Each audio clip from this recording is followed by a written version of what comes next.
The Kernel Podcast. Hosted by Noah Norton.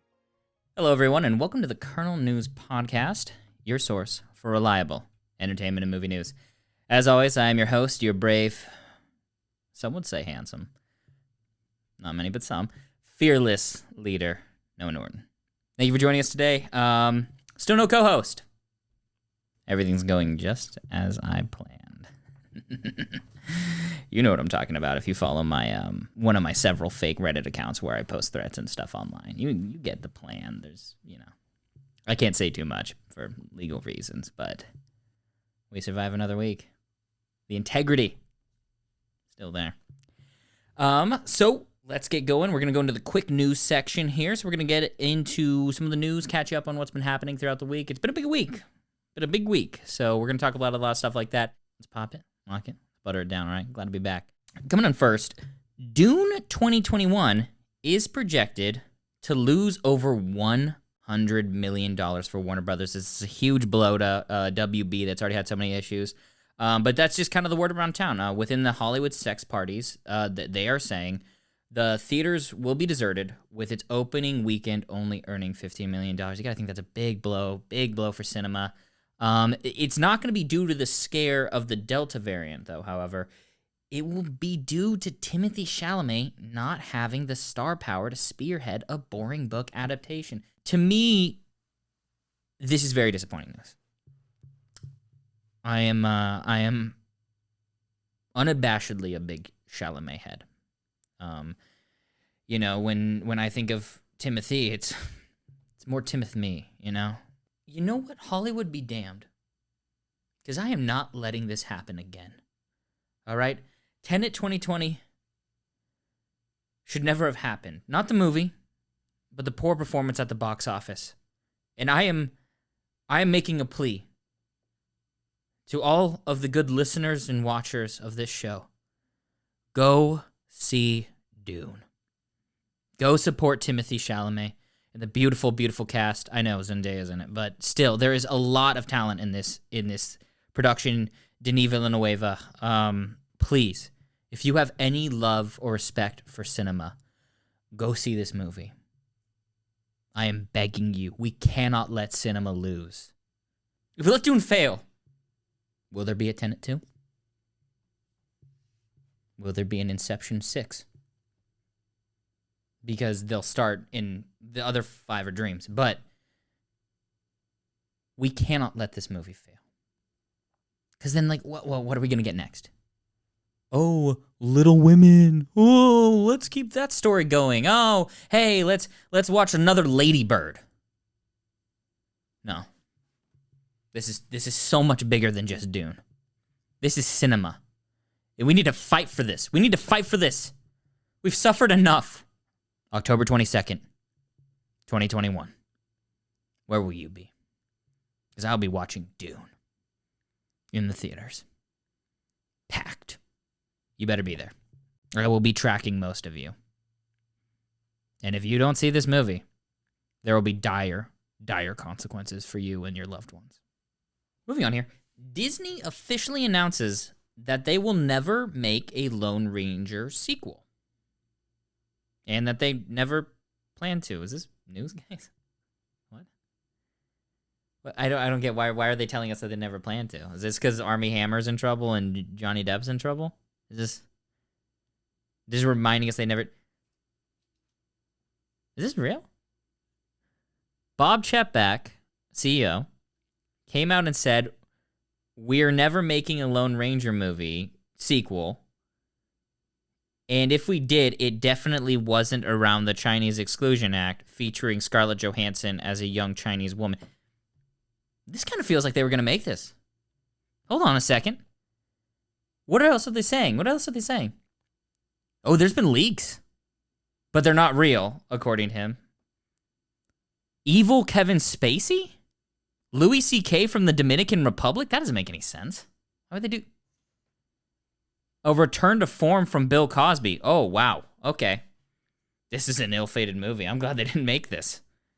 Oh, he's still going on. All right, yeah, wow. If you're on Twitter right now, Bob Chapek, look that up. He's going off about this. He's saying we definitely didn't unless you guys would want to see this, but we still wouldn't make it. Disney, what's going on over there? Oh my God, there's even drawings. Oh wow, they really went full in there, yeah.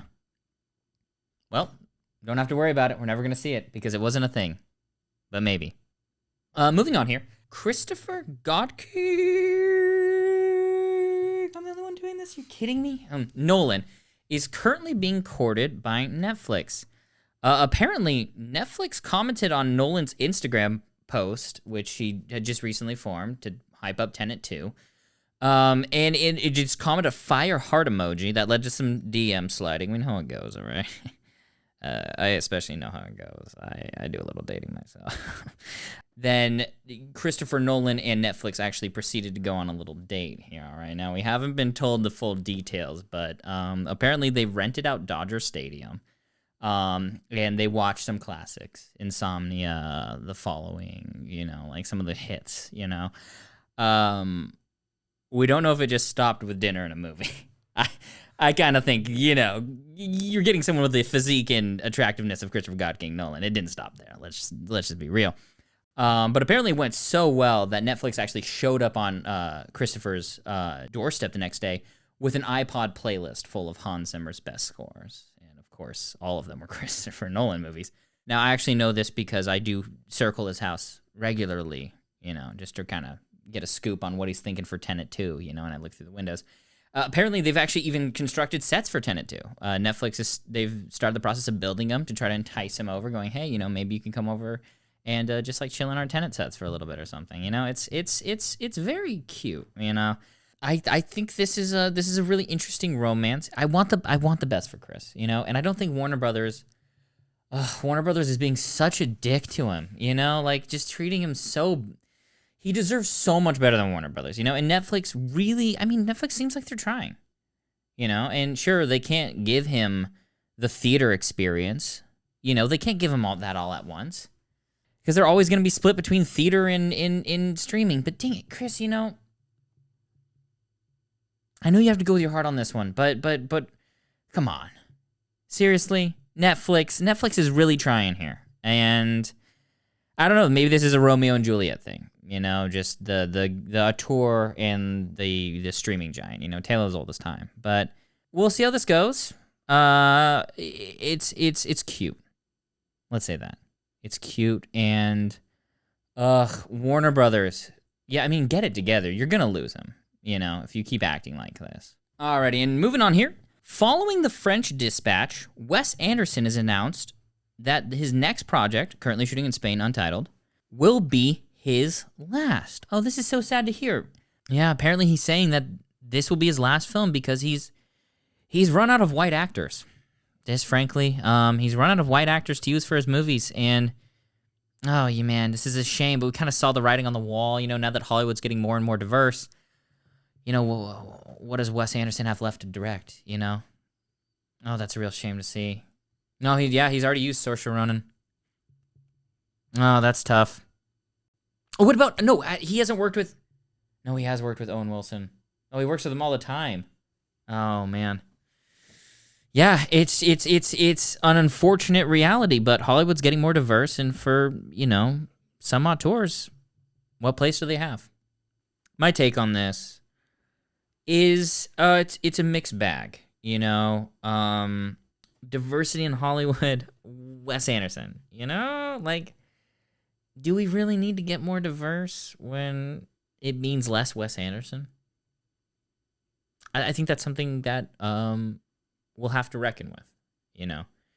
Because if we could get another sort of fun romp like Grand Budapest Hotel, I think, you know, it's fine if we don't hire any Latinx directors or actors, you know? It sounds like it's going to be fun. It's shooting in Spain, set to release in 2023.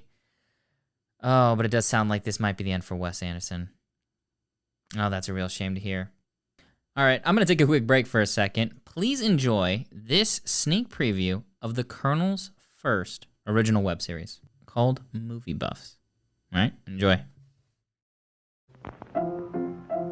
Let's all go to the lobby. Let's all go to the lobby. Let's all go to the lobby to get ourselves lobby. All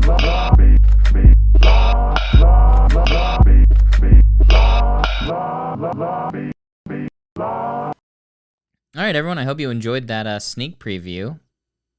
I don't know. Looks pretty good. Could use a little more Noah in it, but otherwise the thing is, you don't always nail every audition, okay?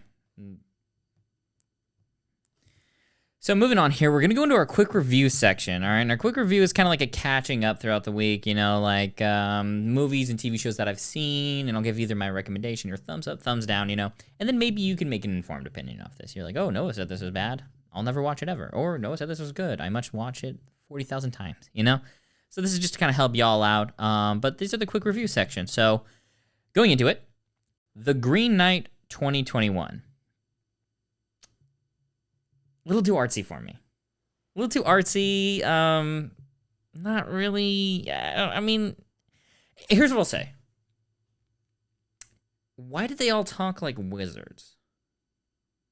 Right? The whole movie, are they at Hogwarts? I don't understand. They're all like, oh, we have to be the Green Knight, And I'm like, okay, but why are you talking like you're in Harry Potter? Right? I don't. It's an artistic choice, I guess. I don't know. I don't know the origin of this movie. Maybe it does tie in, like this is a Dumbledore prequel or something. But it's just, to me, it's just a little egregious. I don't understand what they're going for. Yeah, a little too artsy. But I don't want to end on a bad note, because I gotta say, Dev Patel,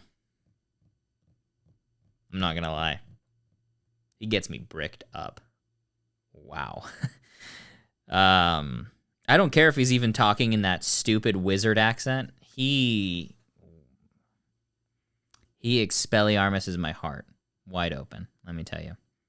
Full bricked. The whole movie. That was full brick. Whew! He's good. Moving on here. The Suicide Squad 2021. It was a good film. I can't really knock it too much. I know some people call me like a Marvel fanboy or something, or say I hate DC. That's not the case at all. I think a good movie's a good movie. I think that was good. But I don't have too much to say about the movie itself, because there's something more interesting behind the scenes. If you haven't heard, due to the critical success the film is having, Jared Leto has now become the Joker.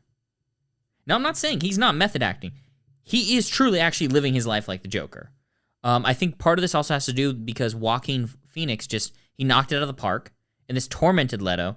So he's now cut out of this universe with this character that he never fully got to finish out with. So friends are saying that he's reverted to being the Joker. He's living maniacally. He's robbed several banks. He's walking down freeways saying, "Somebody hit me." It's troubling. It's troubling, and this is truly a story about actors, when you don't let them close out their roles on their terms, Think about like Hugh Jackman. He got to close out Wolverine on his terms, and he was able to fully adjust with that character. I hope Leto gets the help he needs. Maybe he finishes out the Snyderverse or something. I'd hate to see it. Snyderverse is awful, but maybe that's what he needs, that closure. So it's troubling, very troubling stuff. All right, moving on here. Free Guy 2021. That rascal Ryan Reynolds. I mean, he can make a joke out of anything. Like if you were to hand him well, I'm not good with this kind of stuff. That's Ryan. He's just a funny guy. He would make Arthur Fleck smile. I don't even know how to describe the movie. It's like a Deadpool movie, but without Deadpool, but with Deadpool. But without, I don't know. It's fun, It's honestly kind of really fucking frustrating, Because I like Ryan, but at some point, can he lose? I mean, he's got everything. He's got everything: the looks, the talent, the charisma, And he's got Blake. Of course, he's got Blake. And he had ScarJo before that. And it's I thought he would really, I really thought this would be a misfire. And I thought, maybe he comes back to us for a second. Maybe he walks among Walks among the not so talented, funny, charming, handsomes for one moment, you know? 4 out of 5 on Letterboxd. All right, moving on here. Outer Banks Season 2. I review cinema. You know, this is like some goo goo gaga kids stuff, you know, Outer Banks Season 2.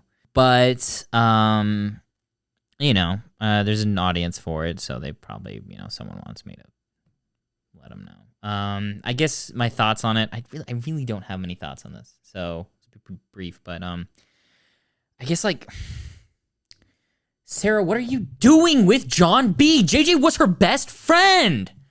What are you doing? Why are you with John? Are you serious? Oh my God. And then Topper?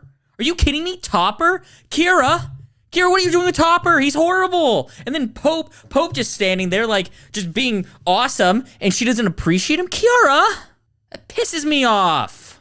Oh, and then Topper gets everything he wants. Oh, Topper, he's evil. He's twisted and sick. And Kira, you're really hurting my feelings if you don't end up with Pope. I mean, what's the whole show been about? All I'm gonna say is if Kiara doesn't realize how much Pope loves her, then I might not watch season 3. Again, this is it's like a kid's show though. You know, I watch film. We're going to go into our Did You Know section right here. So our Did You Know If You Don't Know is a deep dive into film knowledge that won't be found on IMDb. So, you're hearing it first. Did you know Stephenie Meyer was trying to get at Robert Pattinson on the set of Twilight 2008? Many accounts on set said Meyer made many attempts to be Kristen Stewart's stand-in during the kissing scenes. I mean, you know, Bella Swan was always her self-insert anyways, you know? So this isn't that surprising. Can you really blame her? Our Pats. What a dream. You fucked up, Kristen Stewart. All right, as always, I'm Noah Norton. Please be sure to go follow our Instagram account and check us out on TikTok. And as always, I hope you have a great day.